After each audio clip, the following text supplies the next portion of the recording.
A2 Physics, 5th November 2020.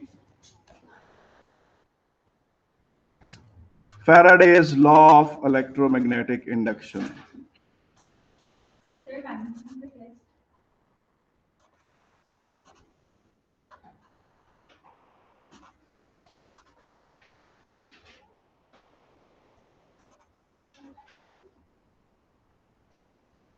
Faraday's law of electromagnetic induction. It states that EMF induced in a conductor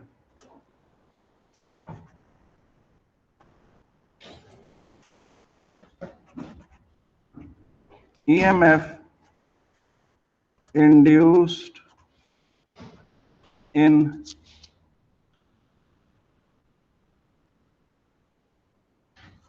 a conductor is directly proportional to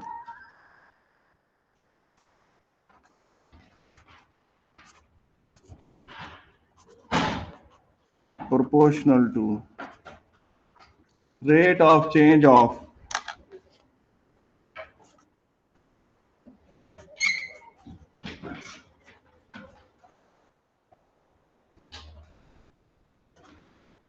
magnetic flux linking the conductor.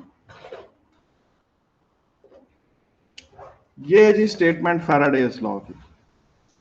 Faraday's law की statement क्या है? EMF induced in a conductor is directly proportional to the rate of change of flux linking the conductor.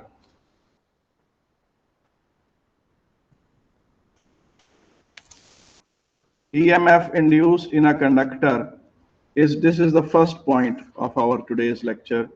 EMF induced in a conductor is directly proportional to the rate of change of magnetic flux linking the conductor.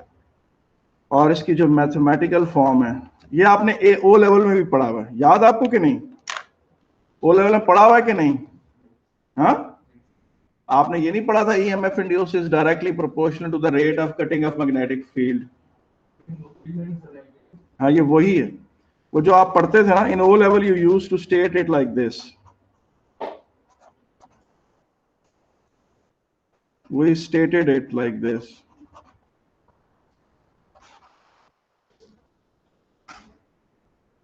EMF induced in a wire or coil is directly proportional to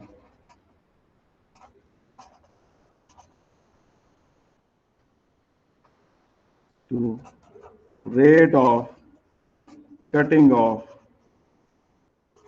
magnetic field lines.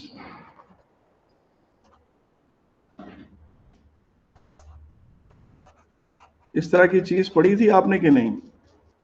In O level we stated it like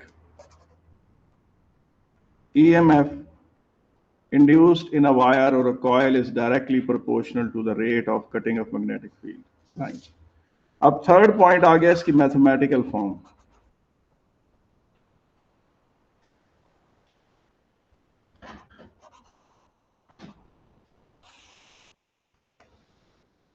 mathematical form क्या है? Capital E is for EMF is directly proportional to the flux cut divided by the time in which the flux is cut, and then this is equal to minus n delta phi over delta t. N is the number of conductors.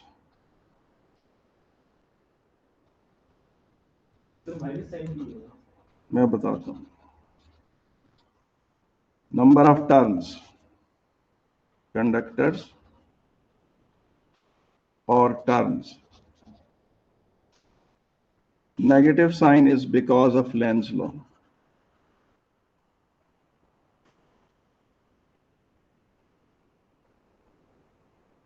ठीक है कि नहीं, because of Lenz law. अभी इसको हम वजाहत करेंगे। Luckily this is a small chapter, और अगर आप बात करें तो इन वन वे आपके मैग्नेटिज्म के 2 चैप्टर खत्म हो गए। पता आपको, जो आपका पहला चैप्टर था वो बहुत लंबा था, उसमें आपने देखा था हॉल प्रोब था, BQ force on a charge particle था, force on a wire in place in magnetic field थी, 2 पैरेलल वायर्स थी, न्यूक्लियर मैग्नेटिक रेजोनेंस इमेजिंग थी, चार्ज टू मास रेशियो थी, magnetic fields of the coils, solenoids थे, magnetic spring system था, और उसमें ये सब बातें थी। लेकिन इस चैप्टर में आपका सादा सा ये एक ही लॉ है, फैराडेज लॉ। ठीक है कि नहीं, और इस चैप्टर में ट्रांसफार्मर भी नहीं है, वो अगले चैप्टर में है। इसका मतलब है कि ये एक बड़ा छोटा सा चैप्टर है जो स्ट्रिक्टली स्पीकिंग इसी लॉ के गिर्द ही घूमेगा। ईएमएफ इंड्यूस, अब इसको हम स्टेप वाइज देखते हैं, वो देखते हैं कैसे। ये देखें,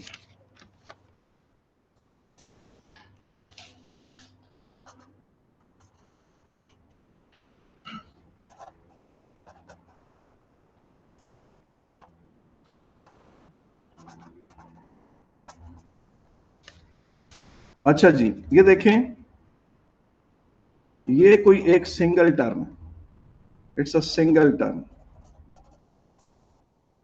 ठीक, और इसका एरिया हम खुद ही उसको आसानी से एक वैल्यू दे देते हैं, 0.001 मीटर स्क्वायर।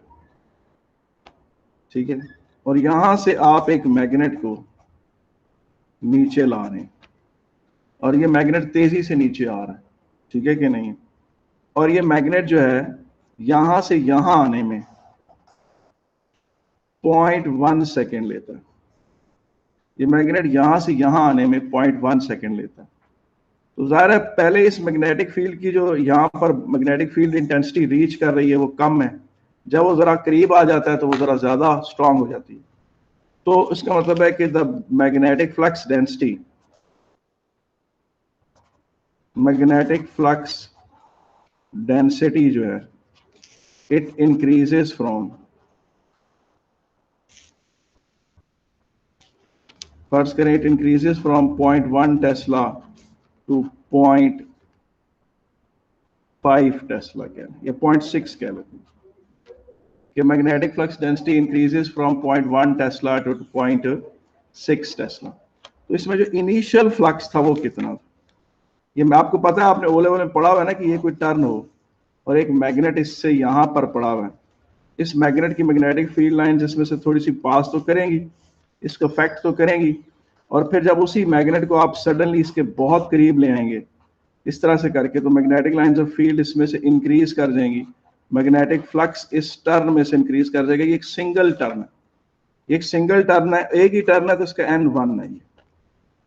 अब आप देखें इनिशियल फ्लक्स कितना है, इनिशियल फ्लक्स है B1 इंटू ए, और B1 किसके बराबर है, 0.1 टेस्ला, और एरिया कितना है, 0.001। तो ये कितना बन जाता है जनाब, ये टर्न्स पर माइनस, हाँ, तो ये 0.0001 या 10⁻⁻5 टेस्ला मीटर स्क्वायर। अब जब वो मैग्नेट बिल्कुल करीब आ गया, इसके बिल्कुल इसके सर पे पहुंच गया, यहां आ गया, यानी पहले अगर ये हालत थी तो अभी फर्ज करें वो मैग्नेट यहां आया हुआ है, बिल्कुल उसके सर पर आया खड़ा है, या यूं पहुंचा हुआ है, तो जो नया फ्लक्स है वो कितना है, वो B2A, और वो हमने लिया हुआ है 0.6 टेस्ला। ठीक है, तो 0.6 इंटू 0.001, ये कितना बनता है, 0.00006 टेस्ला मीटर स्क्वायर। और ये बना बना कितना जनाब, ये बना जी 6 × 10⁻⁻5 टेस्ला मीटर स्क्वायर। अब आप देखें चेंज इन मैग्नेटिक फ्लक्स किसके बराबर है, final flux minus initial flux, और ये किसके बराबर बनता है, 6 × 10⁻⁵ माइनस 10⁻⁵, ये बराबर किसके है, 5 × 10⁻⁵ टेस्ला मीटर स्क्वायर।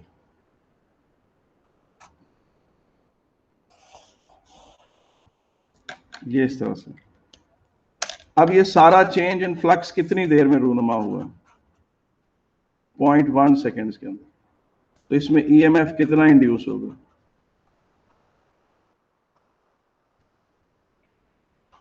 N1 है, चेंज इन फ्लक्स इतना है। मैं अभी नेगेटिव साइन के रोल को डिस्कस नहीं कर रहा फिलहाल। वोल्ट्स, बाज दफा तो बच्चों को हम न्यूमेरिकल कराते हुए नेगेटिव साइन की परवाह भी नहीं करते, अक्सर न्यूमेरिकल्स में नहीं करते। तो ये जनाब 5 × 10⁻⁴ वोल्ट्स हो गए। तो ये है जी ईएमएफ का फैराडेज लॉ का एक इंट्रोडक्शन। इसमें आपने देखा है कि मैग्नेटिक फील्ड चेंज हो रहा था। आए ये न्यूमेरिकल नंबर क्या था? 1 था। ये पॉइंट नंबर तो 4 था, लेकिन न्यूमेरिकल नंबर 1, ठीक है कि नहीं? अब आगे देखें, उसके बाद हम अगली जो बात करना चाहते हैं वो ये है, पॉइंट नंबर 5, न्यूमेरिकल नंबर 2। दोनों न्यूमेरिकल थोड़े थोड़े फर्क हैं अपने स्टाइल में, पूछे वो किस तरह, वो भी मैं एक्सप्लेन करता हूं। ये कोई मैग्नेट है,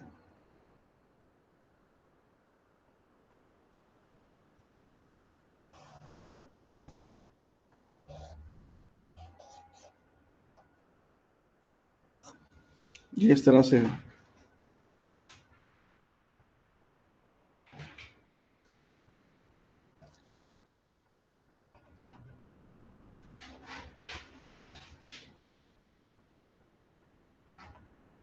ये फर्ज करें 20 सेंटीमीटर, ये चीज 20 सेंटीमीटर है, और ये जो लेंथ है इसे 30 सेंटीमीटर समझ लें।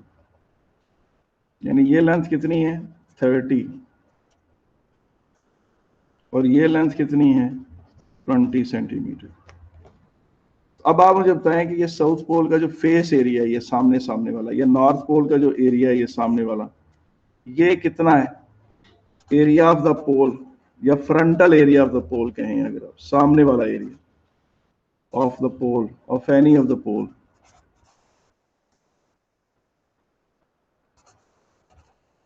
तो वो फ्रंटल एरिया कितना है?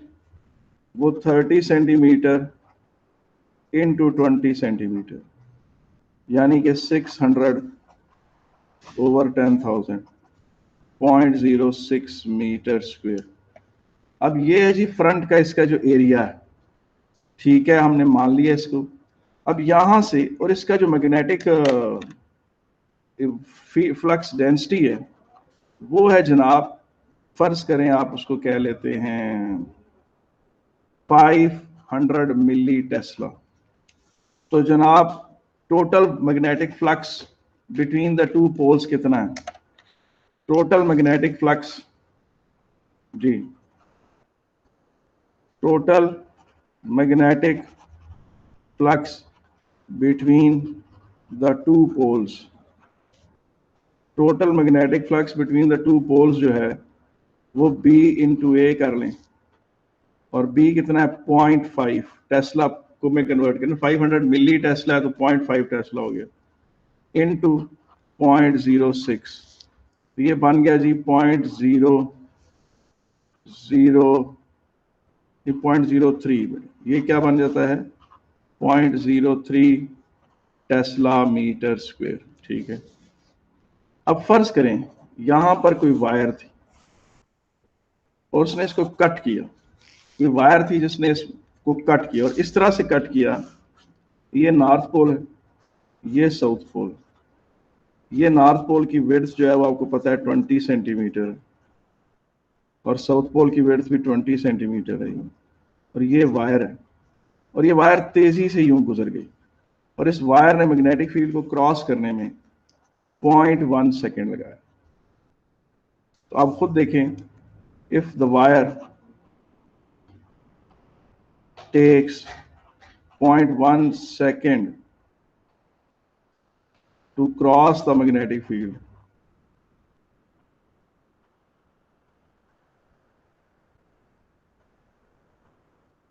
if wire takes 0.1 second to cross the magnetic field, तो then EMF किसके बराबर होगा? Minus n into delta flux over delta t. N 1 है, एक ही वायर थी और उसने कितना फ्लक्स काटा, जितना जितना उन दोनों के पोल्स के बीच में मौजूद था उस सारे को काट दिया ना। ये देखें इस तरह करके, ये नॉर्थ पोल का फेस है, ये साउथ पोल का फेस है, ऐसे आमने सामने यूं वायर यूं गुजरी, उसने सारा फ्लक्स ही काट दिया। तो फ्लक्स जितना था उन दोनों के पोल्स के दरमियान उतना काट दिया, और कितनी देर में काटा, 0.1 सेकेंड। तो ये -0.3 वोल्ट्स आ गया। इसमें जो ये नेगेटिव साइन की प्रेजेंस है इसे फिलहाल हम डिस्कस नहीं कर रहे। तो ये 0.3 वोल्ट्स ये ईएमएफ इंड्यूस हो गया। अब ये मैंने आपके सामने फैराडेज लॉ का हल्का सा इंट्रोडक्शन कराया। मुझे बताएं कि आप में से किस किस को इस पे कोई बात पूछनी है। जी बेटा, किसी ने कोई बात पूछनी? जी बिल्कुल। क्या? और इसमें आप देखें एक फ्लक्स की वैल्यू थी वो सारी की सारी कट गई। जी बिल्कुल। देखें तो आप देखें इसमें जो फ्लक्स कट है वो उससे डिफरेंट है जो पिछले न्यूमेरिकल में। इसमें एक मैग्नेटिक फील्ड था, यूं यूं गुजर रहा था, वायर ने उसको क्रॉस किया, यानी उसको इस तरह से, यानी यूं देखें ये अगर फेस ऑफ नॉर्थ पोल है, ये इसका टोटल एरिया है, इसके सामने से वायर गुजरी है, या जिस तरह केक में छुरी गुजरती है यूं करके, तो वायर ने इतना इतना मैग्नेटिक फील्ड कट कर दिया, तो वो आपने डायरेक्ट ले लिया। इसमें जो चेंज इन फ्लक्स का कॉन्सेप्ट है ये इस तरह नहीं है जिस तरह आपने पहले किया था φ2 - φ1 वाला, वो वाला कॉन्सेप्ट नहीं है इसमें। उसमें और कॉन्सेप्ट था, इसमें जरा डिफरेंट है। इसमें कि बस मैग्नेटिक फील्ड को कितना मैग्नेटिक फील्ड कट गया, जो सारे के सारा, जब वायर एक दफा मैग्नेटिक फील्ड से गुजर गई तो वो मैग्नेटिक फील्ड पूरे का पूरा एक दफा कट गया। यहां पर ये फ्लक्स कट के मानों में आया और वहां वो चेंज इन फ्लक्स के मानों में आया। ठीक है, इससे जो बात साबित होती है, जो मैं बात कहना चाहता हूं या जिसको मैं एक्सप्लेन करना चाहता हूं, वो पॉइंट नंबर 6 ये है कि फैराडेज लॉ जो है इसके दो स्टाइल हैं, दो इसकी फेजेस हैं, इसके 2 फेजेस हैं।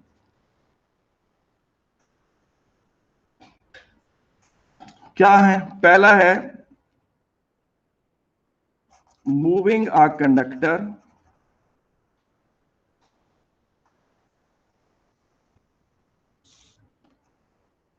Through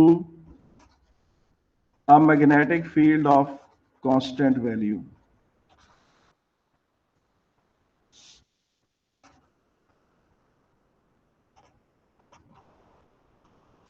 Moving a conductor through a magnetic field of constant value, ये इसका एक है। इसमें आपका जो न्यूमेरिकल नंबर 5 था वो ये था। इसमें वायर मैग्नेटिक फील्ड नहीं चेंज हो रहा था, वायर मैग्नेटिक फील्ड को कट कर रही होती।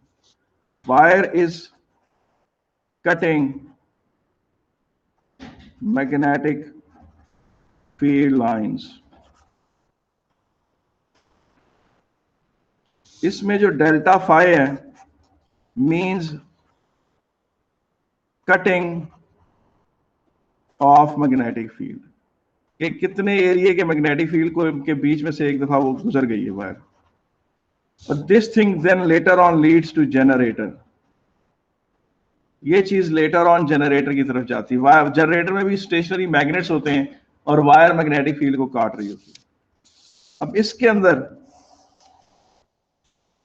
फैराडेज लॉ जो दूसरा है, इसमें ये होता है changing magnetic field across a stationary conductor.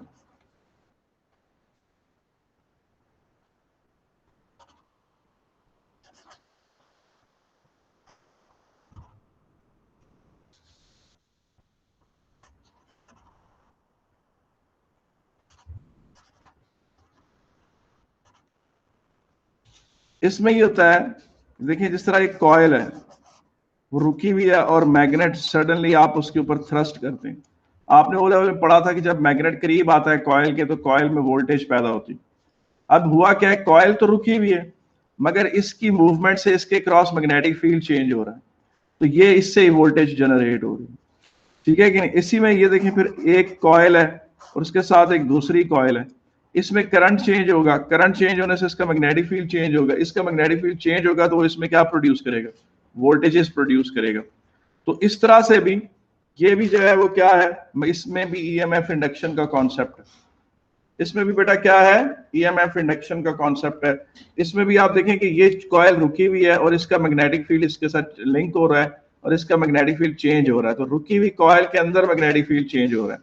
तो ये सारे जो कॉन्सेप्ट्स हैं जो लेटर ऑन लीड करते हैं ट्रांसफार्मर को, वो ये। इसमें जो चेंज ऑफ फ्लक्स का कॉन्सेप्ट है वो final flux minus initial flux है, या जिस भी ड्यूरेशन में आप कहें फ्लक्स, मतलब मैग्नेटिक फील्ड इंक्रीज या डिक्रीज हो रहा है। और इसमें जो चेंज ऑफ फ्लक्स का ये न्यूमेरिकल नंबर जो 4 था जो पहले आया था वो इससे लिंक अप हो रहा था, इससे रिलेटेड। तो आपने देखा कि फैराडेज लॉ के 2 तरीके हैं डिस्कस करने के, या फैराडेज लॉ 2 तरीकों से डिस्कसेबल है।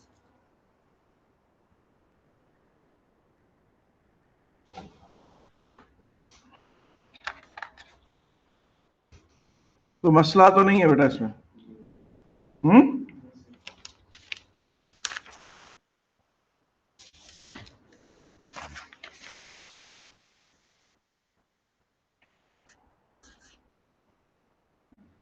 अब आ जाते हैं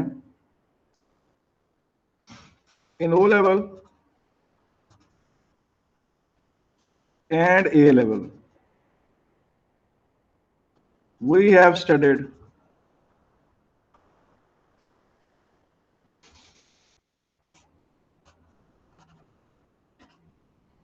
apparently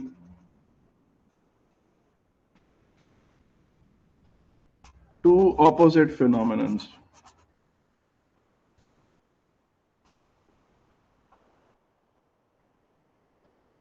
और वो 2 ऑपोजिट फिनोमिनन्स क्या हैं? वो ये हैं कि when a wire carrying current